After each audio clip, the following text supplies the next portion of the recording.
بسم اللہ الرحمن الرحیم۔ السلام علیکم۔ پنڈت نے اسے دعائیں دے کر کہا، ہمیں خوشی ہے کہ آپ نے جو بہتر سمجھا وہ کیا ہے۔ ہم سلطان محمود غزنوی کے اس اقدام کی تعریف کرتے ہیں کہ انہوں نے آپ کی قدر کی اور آپ کو یہاں کی حکمرانی عطا کر دی۔ اس کے علاوہ آپ کو کچھ کہنا ہے؟ نواسہ شاہ نے کہا، اپنی اور سلطان کی تعریفیں سننے کا میرے پاس وقت نہیں۔ اپنی کوئی شکایت، کوئی تکلیف، کوئی مسئلہ بیان کریں۔ کوئی شکایت نہیں، پنڈت نے کہا، ایک عرض ہے۔ حضور ہر جگہ جاتے ہیں، مجھے معلوم ہوا کہ آپ یہاں کی مسجدوں میں بھی گئے ہیں، لیکن آپ مندر کو بھول گئے ہیں۔ کبھی وہاں بھی آئیں۔ مندر کی مرمت کی یا کسی اور چیز کی ضرورت ہے؟ نہیں حضور، پنڈت نے کہا، کسی چیز کی ضرورت نہیں۔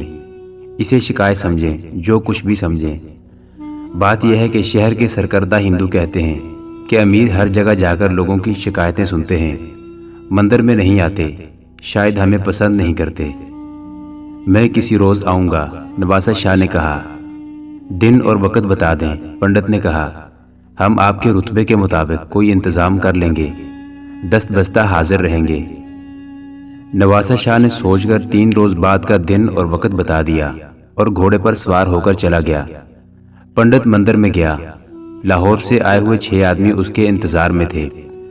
پنڈت نے انہیں بتایا کہ سکھپال فلاں دن مندر میں آ رہا ہے اور وہ اس کے لیے جال تیار کرے گا، لیکن تم لوگوں کو انتظار کرنا پڑے گا۔ پنڈت نے کہا، ہو سکتا ہے میں نے جو سوچا ہے وہ میری امید کے مطابق پورا نہ ہو۔ میری ایک کوشش ہے، سکھپال جوان آدمی ہے، میں ان مہاراجوں اور راجکماروں کی کمزوریوں اور عادتوں سے واقف ہوں، اور میں یہ بھی جانتا ہوں کہ مسلمانوں کی ہاں مہاراجوں والی عیش و عشرت حرام ہے۔ وہ دن آ گیا جس دن نواسہ شاہ کو مندر میں جانا تھا۔ مندر کے دروازے پر پنڈت نے پھولوں کے لمبے لمبے ہار لٹکا رکھے تھے۔ مندر کے ایک بڑے کمرے کو اور اسی کے کمرے کی طرح سجایا گیا تھا۔ اندر ایسی خوشبو تھی جو نشے کی کیفیت طاری کرتی تھی۔ پھل اور میوے کرینے سے رکھے ہوئے تھے۔ 4 نوعمر لڑکیاں کمرے میں کھڑی تھیں۔ نواسہ شاہ اس کمرے میں داخل ہوا تو لڑکیوں نے خوشنما ٹوکریاں اٹھا لیں اور نواسہ شاہ کے قدموں میں پھولوں کی پتیاں ٹوکریوں سے نکال کر پھینکنے لگی۔ ان لڑکیوں کے بال کھلے ہوئے اور ان کے اوریاں کندھوں پر بکھرے ہوئے تھے۔ وہ جب ذرا سا جھک کر پھول نچھاور کرتی تھی تو ان کے جسم پھولدار پودوں کی طرح لہلہاتے تھے۔ ان کے لباس عام ہندو لڑکیوں سے بہت مختلف تھے۔ وہ کسی اور ہی دیش کی معلوم ہوتی تھی۔ ان کے لبوں پر تبسم تھا۔ نواسہ شاہ کی نظریں ان لڑکیوں میں الجھ کر رہ گئیں۔ پنڈت نے ٹھیک کہا تھا کہ وہ مہاراجوں اور راجکماروں کی کمزوریوں سے واقف تھا۔ اس نے اس راجکمار کی دکھتی رگ اپنے ہاتھ میں لینے کا اہتمام کر رکھا تھا، اور یہ اہتمام اثر دکھا رہا تھا۔ فرشی دری بچھی ہوئی تھی اور اس پر مخمل کی چادریں بچھی تھی۔ گول تکیے رکھے تھے جن کے غلاف بھی مخمل کے تھے۔ مختصر یہ کہ اس کمرے میں وہی سج دج تھی جو مہاراجوں کے خاص کمروں کی ہوا کرتی تھی۔ نواسہ شاہ ایک تکیے کے ساتھ بیٹھ گیا۔ ایک لڑکی نے جھک کر اس کے پاؤں پر عطر چھڑکا۔ اس نے نواسہ شاہ کی آنکھوں میں آنکھیں ڈالیں اور لڑکی کے لبوں پر تبسم حجاب سے زیادہ نکھر آیا۔ اس شرمیلے تبسم نے نواسہ شاہ کو ہلا کے رکھ دیا۔ اس نے اپنے جذبات کی دنیا میں زلزلے کا شدید جھٹکا محسوس کیا۔ دوسری لڑکیوں نے اس کے آگے پھلوں کی تشتریاں رکھی۔ حضور کو تو معلوم ہے مندر میں ماس نہیں آ سکتا، پنڈت نے ہاتھ جوڑ کر کہا۔ آپ کے لیے گوشت کا انتظام کر بھی دیتے تو آپ اسے ہاتھ نہ لگاتے، کیونکہ یہ مسلمانوں کی طرح ذبح کیا ہوا نہ ہوتا۔ آپ ہمارے ہاتھ کا پکا ہوا قبول بھی نہ کرتے۔ یہ پھل حاضر ہیں۔ آپ نے جو حاضر کیا ہے مجھے اس کی توقع نہیں تھی، نواسہ شاہ نے کہا، اور اس نے مسکرا کر اس لڑکی کی طرف دیکھا جس نے اس کے پاؤں پر عطر چھڑکا تھا۔ میزبانوں میں ایک تو پنڈت تھا اور 6 وہ آدمی جو اس کے اغوا کے لیے لاہور سے آئے تھے۔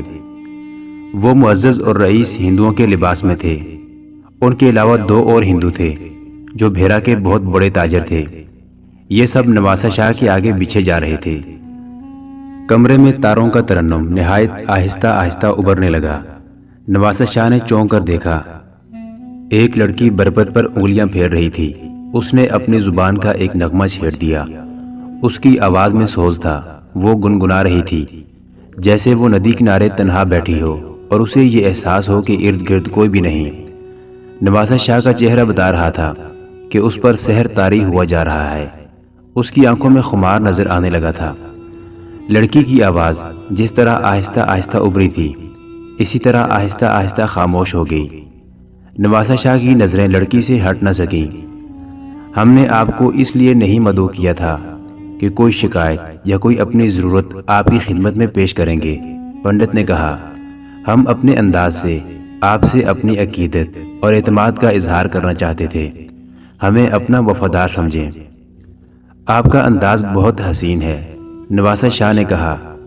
اس کا لہجہ اب مسلمانوں کے امیر کا نہیں، ایک راجکمار کا تھا۔ اس نے کہا، کیا یہ لڑکی اسی قسم کا ایک اور گانا سنا سکتی ہے؟ وہ لڑکی ایک پیشہ ور گانے والے کی بیٹی تھی، لیکن نواسہ شاہ کو بتایا گیا کہ ایک شریف گھرانے کی بیٹی تھی اور مندر کی داسی ہے، زیادہ تر بھجن گاتی ہے۔ لڑکی نے بربت کو چھیڑ کر ایک اور نغمہ شروع کیا۔ لڑکی کے گانے میں کوئی غیر معمولی کمال نہیں تھا۔ پنڈت نے ماحول ایسا تلسماتی بنا رکھا تھا کہ بھدی آواز بھی سریلی لگتی تھی۔ نواسہ شاہ ایسا مسحور ہوا کہ اسے پتہ ہی نہ چلا کہ پنڈت کے سوا تمام میزبان کمرے سے نکل گئے ہیں۔ لڑکی کی آواز خاموش ہو گئی تو نواسہ شاہ تصوروں کی مترنم گونج میں کھویا رہا۔ اچانک بیدار ہوا اور بولا، باقی سب کہاں گئے؟ وہ آپ کی اس کیفیت میں مخل نہیں ہونا چاہتے تھے، پنڈت نے کہا۔ میں نے انہیں اشارہ کر کے اٹھا دیا ہے۔ پنڈت نے ایک لڑکی کو اشارہ کیا اور چاروں لڑکیاں جھک کر الٹے قدموں دوسرے کمرے میں چلی گئی۔ نواسہ شاہ دیکھتا رہ گیا۔ یہ چلی کیوں گئی ہیں؟ اس نے تشنسی آواز میں پوچھا۔ مسلمانوں کے ہاں یہ راگ رنگ حرام ہے، پنڈت نے کہا۔ میں نے انہیں کمرے سے نکل جانے کا اشارہ کیا تھا، اگر آپ چاہیں تو بلا لیتا ہوں۔ نہیں، نواسہ شاہ نے کہا، یہ راگ رنگ حرام ہے۔ حضور، پنڈت نے کہا، ایک بات کہوں، بری لگے تو معاف کر دینا۔ آپ نے دل سے نہیں کہا کہ یہ سب حرام ہے۔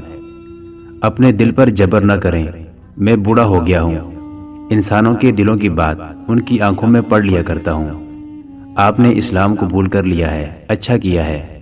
آپ کو اسلام کے اصولوں کی پابندی کرنی چاہیے، لیکن آپ جوان ہیں، اپنے دل پر پتھر نہ رکھیں، ورنہ آپ کا دل ان پابندیوں سے باغی ہو جائے گا اور آپ کی زندگی جہنم بن جائے گی۔ اپنی عادتیں اور اپنی فطرت آہستہ آہستہ بدلیں۔ یہ کیسے ہو سکتا ہے کہ آپ یکلخت شراب بھی ترک کر دیں اور وہ عیش و عشرت بھی جس میں آپ جنے پلے اور جوان ہوئے ہیں؟ میں اچھی طرح جانتا ہوں کہ اس ماحول کو اور ان لڑکیوں کو دیکھ کر آپ دوراہے پر آ رکے ہیں۔ آپ کے اندر مسلمان اور ہندو کا تصادم ہو رہا ہے۔ یہ ہوتا رہے گا اور آہستہ آہستہ ختم ہوگا۔ میں چاہتا ہوں کہ آپ مسلمان کو ہندو پر غالب آنے دیں، لیکن ہندو کو راضی رکھ کر اس سے نجات حاصل کریں۔ نواسہ شاہ پنڈت کی باتوں کے حسین جال میں آ گیا تھا۔ اس کا چہرہ کھل اٹھا تھا۔ اس نے بے ساختہ کہا، آپ کی باتیں میرے دل میں اتر رہی ہیں، صاف بتائیں آپ کیا کہنا چاہتے ہیں؟ میں کہہ رہا ہوں کہ میں نے آپ کے لیے یہ اہتمام صرف اس لیے کیا ہے کہ آپ کو اس کی ضرورت ہے، پنڈت نے کہا۔ آپ کی یہ ضرورت پوری ہونی چاہیے، لیکن چوری چھپے۔ میں نہیں چاہتا کہ کسی کو پتہ چلے کہ آپ نے مندر میں اپنے محل کی راتوں کو تازہ کیا ہے۔ آپ کو سلطان نے جو رتبہ دیا ہے اس پر مجھے فخر ہے۔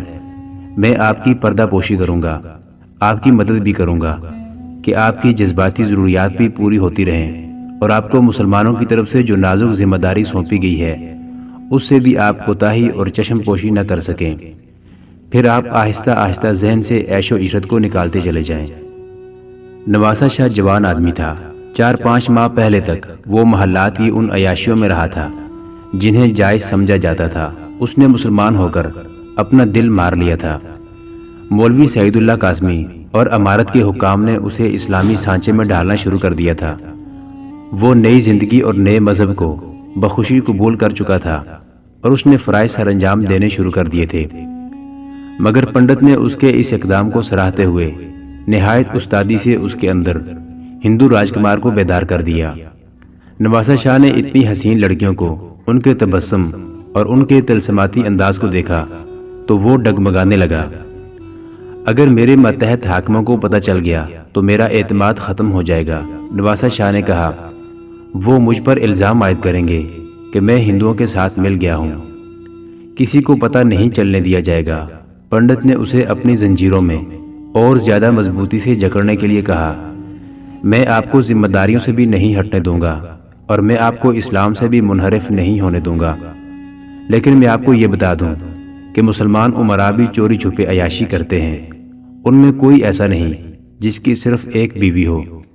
انہوں نے 3 4 بیویاں رکھی ہوئی ہیں۔ وہ بیویاں بدلتے رہتے ہیں، جو پرانی ہو جاتی ہے اس کی جگہ نئی لے آتے ہیں۔ نواسہ شاہ کے چہرے پر رونق آتی جا رہی تھی۔ پنڈت نے زہر میں بجھا ہوا ایک اور تیر چلایا۔ اس نے کہا، آپ اپنے جن ماتحت حاکموں کی بات کر رہے ہیں، کبھی ان کے گھروں میں جھانکیں۔ وہ اپنی بیویوں کو ساتھ نہیں لائے۔ یہاں ان کی راتیں ہندو لڑکیوں کے ساتھ بسر ہو رہی ہیں۔ وہ شراب بھی پیتے ہیں اور صبح جب آپ کے سامنے آتے ہیں تو پکے مسلمان ہوتے ہیں۔ میں انہیں روک سکتا ہوں۔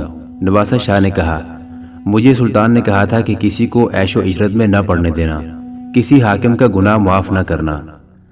اگر آپ ایسا کریں گے تو آپ سازش کا شکار ہو جائیں گے۔ پنڈت نے کہا، یہ لوگ آپ پر ایسے الزام عائد کریں گے کہ سلطان محمود بھی چکرا جائے گا اور آپ کو اس جرم میں جلاد کے حوالے کر دیا جائے گا کہ آپ نے دل سے اسلام قبول نہیں کیا تھا اور آپ اندر سے ہندو رہ کر سلطنت کو نقصان پہنچا رہے ہیں۔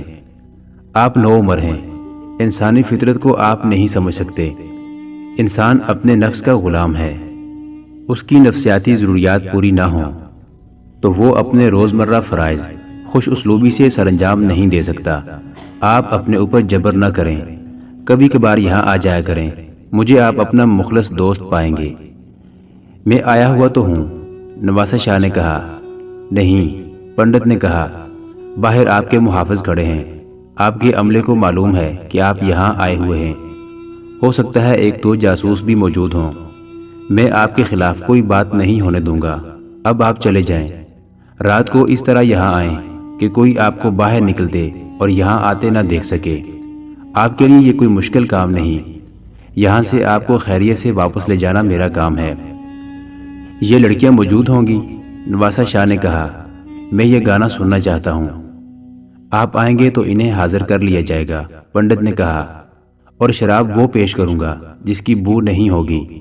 یہ شراب راجہ بجی رائے کے لیے کنوج سے آیا کرتی تھی۔ میں کل رات آؤں گا، نواسہ شاہ نے کہا، میں ضرور آؤں گا۔ وہ آئے گا، پنڈت نے نواسہ شاہ کو اغوا کرنے والے 6 آدمیوں سے کہا۔ مجھے پورا یقین تھا کہ وہ اس جال سے نہیں نکل سکے گا۔ میں نے یہ بال دھوپ میں سفید نہیں کیے، کچھ پڑھا کچھ دیکھا ہے۔ نیکی اور گناہ کے درمیان باریک سی ایک لکیر ہے، انسان اس پر چلتا رہتا ہے۔ اسے گناہ کی دعوت اور انگیخت نہ ملے تو اس لکیر سے اس کا پاؤں نہیں پھسلتا۔ اگر پھسلے تو نیکی کی طرف گرے گا، اور اگر حسین اشتعال یا انگیخت مل جائے تو اسے گناہوں کی طرف گرا لینا بہت آسان ہوتا ہے۔ مسلمانوں کو ہم اسی طرح گرا سکتے ہیں۔ ضروری نہیں کہ انہیں جیتی جاگتی عورت دے دی جائے۔ عورت کے صرف حسین تصور سے انہیں گمراہ کیا جا سکتا ہے، اور ہم ایسا کریں گے۔ میں ان والدین کی پوجا کرتا ہوں جنہوں نے اپنی بیٹیاں آج مندر میں بھیج دی تھیں، اپنے دھرم اور اپنے ملک کے لیے اور مسلمانوں کو تباہ و برباد کرنے کے لیے۔ بہت بڑی قربانی ہے۔ جو کام ایک خوبصورت اور جوان لڑکی کر سکتی ہے وہ پورا لشکر نہیں کر سکتا۔ سکھپال جوان ہے، مجھے یقین تھا کہ وہ اس جادو سے بچ نہیں سکے گا جو میں نے اس کے لیے پیدا کیا تھا۔ آپ میں سے کسی کو بھی معلوم نہیں کہ میں نے کمرے میں جو خوشبو چھوڑی تھی اس میں ایسا اثر ہے جو انسان کے نفس کو بیدار کر دیتا ہے۔ لڑکیوں نے اپنا اثر پیدا کیا اور اس اثر کو میری باتوں نے مکمل کیا۔ میں نے اسے کہا کہ تمہارے تمام حاکم چوری چھپے عیش کر رہے ہیں اور ان کی راتیں ہندو لڑکیوں کے ساتھ گزرتی ہیں۔ یہ بالکل غلط ہے۔ امارت میں میرے جاسوس موجود ہیں جو وہاں معمولی نوکریاں کرتے ہیں۔ انہوں نے بتایا ہے کہ سلطان محمود نے عیاشی کے مرتکب حاکم کے لیے ساری عمر کی سزائے قید مقرر کر رکھی ہے، اور اس نے ایسا انتظام کر رکھا ہے کہ جہاں کوئی گناہ ہو رہا ہو اسے اطلاع مل جاتی ہے۔ حقیقت یہ ہے کہ اس وقت مسلمان حاکموں پر مذہبی جذبات کا غلبہ ہے۔ انہوں نے بہت بڑی فتح حاصل کی ہے۔ انہوں نے ملتان میں کرامتیوں کو ختم کر کے ہندوستان میں اسلام کو پاک کر دیا ہے۔ انہوں نے راجہ بجی رائے جیسے کٹر ہندو اور جابر جنگجو کو ایسی شکست دی ہے کہ اس نے اپنی تلوار اپنے پیٹ میں گھونپ لی۔ اسے مسلمان خدائی معجزہ کہتے ہیں، اور یہ ہے بھی صحیح کہ جسے ہم دھرم اور مسلمان ایمان کہتے ہیں، اگر مضبوط ہو تو معجزے رونما ہوتے ہیں۔ مسلمانوں کا ایمان مضبوط ہے، ان کے حاکم جو یہاں ہیں وہ کوئی عیش و عشرت نہیں کرتے، لیکن میں نے سکھپال کو ان کی جو تصویر دکھائی ہے اس سے یہ جوان راجکمار پوری طرح میرے جال میں آ گیا ہے۔ آپ مسلمان حاکموں کو بھی ایسے ہی جال میں لا سکتے ہیں، ایک ہندو نے کہا۔ میں یہ جال پھیلاؤں گا، پنڈت نے کہا۔ ہماری بیٹیوں کو پرماتما نے حسن بھی دیا ہے، اور یہ جذبہ بھی کہ مسلمان کو اس حسن سے گمراہ کیا جا سکتا ہے۔ میری بوڑھی آنکھیں آنے والے وقت کو دیکھ رہی ہیں، مسلمان اس ملک پر غالب آ جائیں گے۔ محمود اگر سارے ہندوستان کو فتح نہ کر سکا تو یہاں کے کسی نہ کسی خطے میں اسلامی سلطنت قائم کر لے گا۔ مسلمانوں کو جنگ کے ذریعے شکست دینا اور انہیں ہندوستان سے نکالنا آسان نہیں ہوگا۔ اگر ہمارے آئندہ راجوں مہاراجوں اور پنڈتوں نے عقل سے کام لیا تو وہ مسلمانوں کی سلطنت کو اس حربے سے کمزور کر لیں گے جو میں نے سکھپال پر استعمال کیا ہے۔ ہمیں مسلمانوں کے ذہنوں اور ان کے ایمان پر ایسا حملہ کرنا ہوگا جسے وہ حملہ نہ سمجھیں، پیار اور محبت کا پیغام سمجھیں۔ ہمیں سکھپال کی بات کرنی ہے، لاہور سے آئے ہوئے ایک ہندو نے کہا۔ آنے والے وقت میں کیا ہوگا وہ آنے والی نسلوں کا کام ہے۔ ہمارے سامنے مسئلہ یہ ہے کہ سکھپال کو اغوا کر کے بھیرا سے نکالنا ہے۔ وہ کل رات چوری چھپے آ رہا ہے، پنڈت نے کہا۔ میری کوشش یہی تھی جو کامیاب ہو گئی ہے، آپ لوگ یہاں موجود ہوں گے۔ اور پنڈت نے انہیں اچھی طرح سمجھا دیا کہ وہ کس طرح اسے دبوچ لیں۔ رات کے وقت اسے شہر سے نکالنا مشکل تھا۔ کچھ بحث و مباحثے کے بعد انہوں نے سکیم تیار کر لی۔ رات گہری ہو چکی تھی، بھیرا شہر پر نیند کا غلبہ ہوتا جا رہا تھا، قصر عمارت پر بھی خاموشی طاری تھی۔ اس عمارت میں جب راجہ بجی رائے کی گدی تھی تو یہاں کا دن سورج غروب ہونے کے بعد طلوع ہوا کرتا تھا۔ ساز و آواز اور تھرکتے ہوئے نسوانی جسموں سے جادو جاگ اٹھتے تھے، شراب کا دور چلتا اور یہاں ساکی کی حکمرانی ہوتی تھی۔ اب یہ عمارت خاموش تھی۔ اس خاموشی میں ایک محافظ نواسہ شاہ کی رہائش گاہ کے دروازے پر کھڑا تھا اور دو محافظ ارد گرد گشت کر رہے تھے۔ محافظ دستہ رات بھر مستعد رہتا تھا۔ نواسہ شاہ اٹھا، اس نے دریچے میں سے جھانکا۔ گشت کرنے والے دو محافظ ذرا آگے چلے گئے تھے۔ نواسہ شاہ نے محسوس کیا کہ وہ ان سے نظر بچا کر نکل نہیں سکے گا۔ دن بھر وہ عمارت کے کاموں اور مسئلوں میں اس قدر مصروف رہا تھا کہ وہ سوچ بھی نہ سکا کہ وہ رات چوری چھپے کس طرح نکل کر مندر میں جائے گا۔ رات کو نکلنے کا وقت آیا تو اسے خیال آیا کہ اس کی رہائش گاہ کے ارد گرد محافظوں کا کڑا پہرا بھی ہے اور گشتی بھی۔ وہ مایوس ہو کر بیٹھ گیا۔ اسے کمرے کی تنہائی میں وحشت محسوس ہونے لگی۔ اس کے دماغ پر 4 لڑکیاں اور وہ شراب سمائی ہوئی تھی جس کی بو نہیں ہوتی۔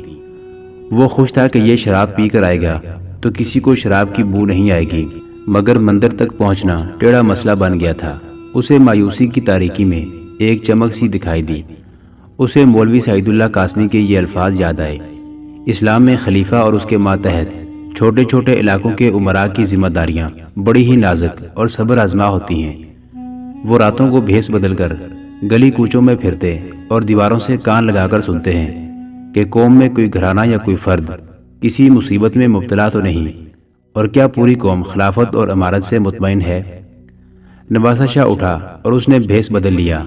وہ باہر نکلا اور دروازے پر کھڑے محافظ سے کہا کہ محافظ دستے کے کماندار کو بلاؤ۔ کماندار دوڑا آیا۔ ہم شہر کی گشت کو جا رہے ہیں، نواسہ شاہ نے کماندار سے کہا۔